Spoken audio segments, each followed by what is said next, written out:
বেশিরভাগ লাইন কিন্তু এই দুই লাইনের জয়েন্টেই ভেঙে যায়। তো আমি আপনাদেরকে সেরকম একটি জয়েন্ট দেখাবো যেখানে লাইন ভেঙে গেছে, এবং চলুন তাহলে দেখা যাক। ঠিক আমার পেছনেই এরকম একটি জয়েন্ট আছে।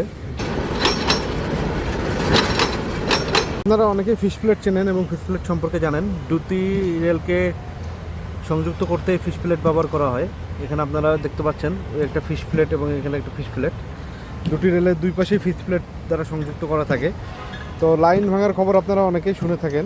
বেশিরভাগ লাইন কিন্তু এই দুই লাইনের জয়েন্টেই ভেঙে যায়।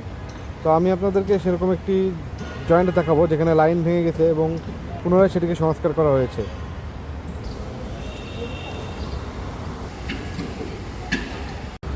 চলুন চলুন তাহলে দেখা যাক। ঠিক আমার পেছনেই এরকম একটি জয়েন্ট আছে যেটিতে একসময় ভেঙে গিয়েছিল।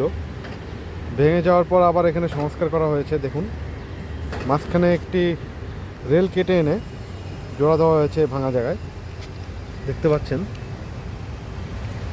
তো এইভাবেই কোনো রেল ভেঙে গেলে সেই জায়গায় অন্য একটি রেলের অংশ কেটে নিয়ে এসে এভাবে জোড়া দিয়ে সংযুক্ত করা হয় রেলকে। তাহলে চলুন দেখা যাক এই ভাঙা অংশ দিয়ে একটি ট্রেন যাওয়ার দৃশ্য দেখি।